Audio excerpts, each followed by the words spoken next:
Jakarta bukan sekedar kota. Jakarta adalah tempat tinggal manusia Indonesia.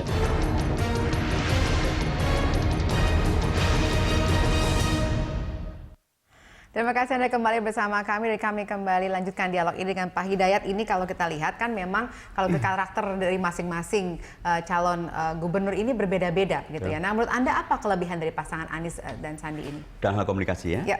Ya, pertama tadi kalau orang kemudian membayangkan Pak Anies ini nggak bisa marah, ya, sementara Pak Ahok dipersepsikan sebagai banyak marah gitu. Ternyata Pak Anies bisa marah juga. Salah satu di antara bentuk marahnya adalah ketika beliau dengan tegas melarang adanya masa orientasi siswa. Dan tegas dikatakan di sana ada sanksi yang sangat definitif bagi sekolah atau siapapun yang melanggar aturan tentang larangan masa orientasi siswa itu. Dan marahnya ternyata efektif karena kemudian ternyata itu diikuti dan masa orientasi siswa berhenti. Jadi kalau beliau dibayangkan seolah-olah tidak bisa marah, artinya tidak bisa tegas, beliau ternyata bisa sangat tegas dan ternyata efektif. Jadi ini komunikasi yang saya kira amat sangat diperlukan oleh warga Jakarta, warga Indonesia secara umum bahkan, komunikasi yang efektif, tegas, dalam tanda kutip marah, tapi tetap terukur, sesuai dengan keharusan seorang pemimpin itu berkomunikasi seperti apa. Dalam konteks Pak Anies, ya ketegasan ternyata ada, tapi dominan daripada cara komunikasi beliau memang adalah rasional, komunikatif, runut, tidak meledak-ledak, dan sangat mau juga untuk mendengar.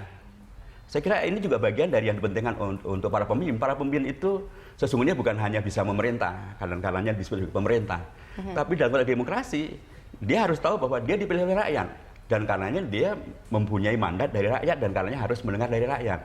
Kemampuan untuk mendengar itu bentuk komunikasi yang lain yang juga sesungguhnya amat sangat dipentingkan. Dan Pak Anies mempunyai itu, apalagi Pak Sandi yang sudah terbiasa berusukan ke pasar, dalam konteks bertemu dengan rakyat di tingkat akar rumput, pastilah beliau tokoh yang amat sangat terbiasa dengan komunikasi yang efektif. Dan apalagi beliau juga seorang olahragawan ya, beliau pelari yang suka handal dan bahkan ikut juga lari di Washington 10K ya, dan itu artinya di Jakarta juga, artinya komunikasi beliau bisa dengan siapapun, dengan cara apapun, tapi semuanya ada kepantasannya, ada kesantunnya, tapi sekaligus juga ada ketegasan di sana. Baik, kita lihat bagaimana komentar dari pemirsa. Pak Michael di Jakarta sudah bergabung sama kami. Silahkan dengan komentar Anda, Pak.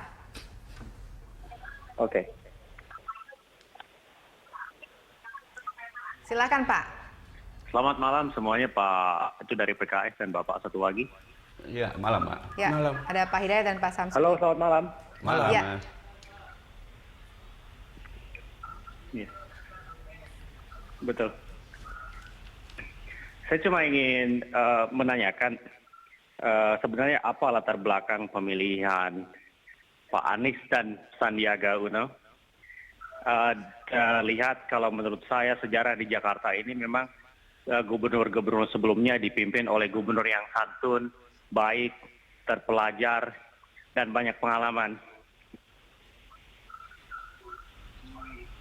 Jadi maksud Anda, apakah menurut Anda cocok atau tidak dengan gaya kepemimpinan seperti yang sekarang dilakukan oleh Anies dan Sandi begitu?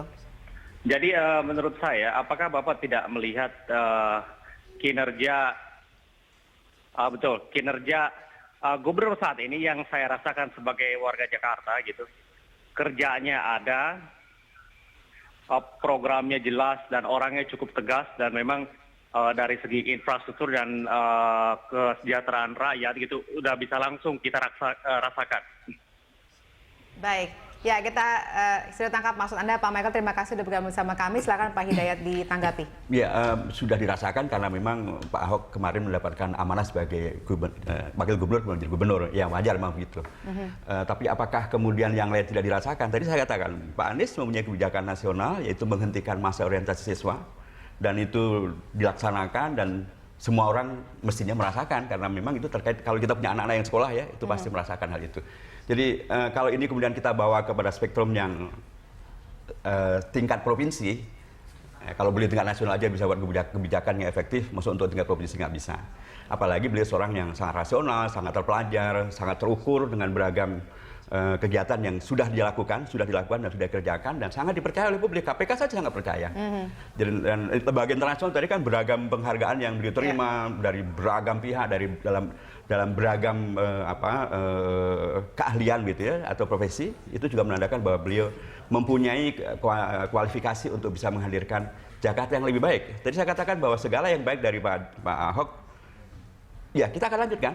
Dan bahkan akan ditingkatkan, dilipat gandakan supaya menjadi lebih baik, supaya Jakarta betul-betul menjadi kota yang bisa menjadi keteladanan, menjadi rujukan, karena ini adalah ibu kota Indonesia. Baik, Pak Anies itu kan menjadi menteri berarti untuk membawahi seluruh Indonesia dan gaya kepemimpinan itu dirasakan cocok. Nah, tapi kan kalau misalnya bicara mengenai provinsi, mungkin punya karakter yang berbeda dan katanya orang bilang Jakarta harus yang tegas. Seperti tadi juga kata komentar pemirsa. Nah, saya juga bilang Pak Anies ternyata juga bisa sangat tegas gitu ya.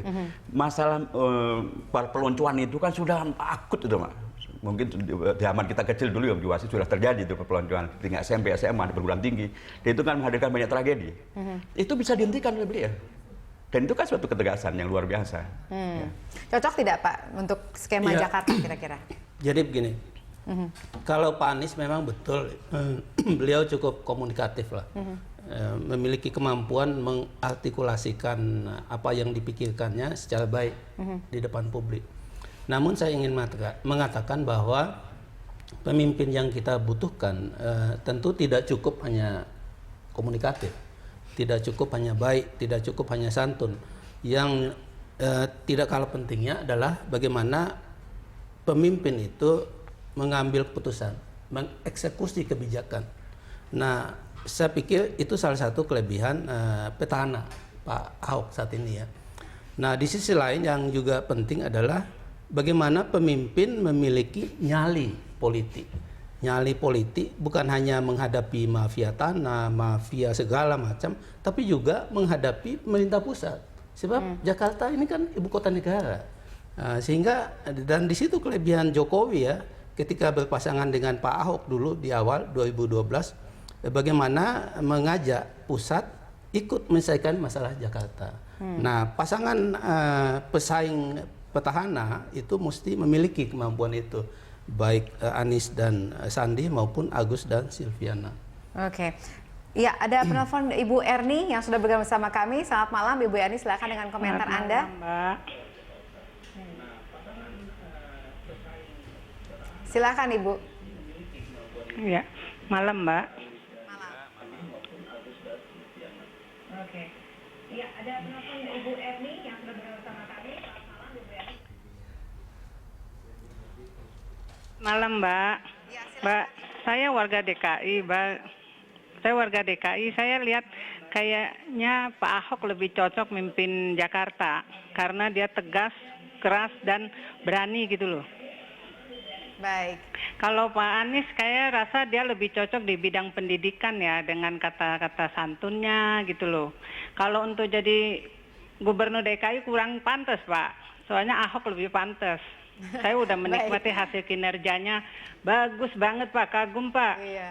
Tapi siapa tahu mungkin kalau santun ada justru mungkin lebih baik dibandingkan dengan sekarang Bu. Kita terima kasih udah komentarnya ya Bu. Saya katakan ke Pak Hidayat ditanggapi. Tetap Ahok terbaik Pak. Ya, baik silakan Ibu Pak Hidayat ditanggapi. Iya, inilah bagian dari demokrasi ya. Dan demokrasi Indonesia orang kemudian bisa dengan sangat mudah menyampaikan aspirasinya dan itu boleh-boleh saja, itu dilindungi oleh undang-undang. Tapi juga tentu warga Jakarta warga yang rasional, silakanlah nanti memilih secara rasional. Sekarang kan relatif Pak Anies belum dikenalkan ke publik gitu ya, relatif belum gitu ya, apalagi dalam konteks kontestasi sebagai calon gubernur kan masih belum nih. Yang memang Pak Ahok diuntungkan karena dia sekian lama. Sekalipun juga sebenarnya banyak juga catatan-catatan kalau mau diangkat sih, kita juga tahu lah. Tapi saya kira bukan babnya kita di sini. Sekarang ini adalah terkait dengan Pak Anies, ya ini ada tugas berat bagi tim sukses maupun Pak Anies sendiri untuk membuktikan pada masyarakat bahwa pilihan Gerindra dan PKS terhadap beliau tidak salah. Tapi juga memang sesungguhnya beliau mempunyai modal untuk kemudian kalau tadi dibahasakan bahwa beliau harus tegas. Nah, Pak Anies sangat tegas juga. Mampu mengambil keputusan, beliau berani mengambil keputusan.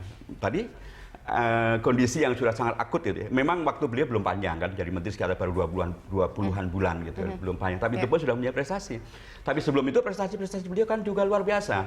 terkait masalah anti korupsi juga beliau sangat luar biasa, terkait sebagai pemimpin yang berpengaruh di tingkat dunia bahkan juga sangat luar biasa.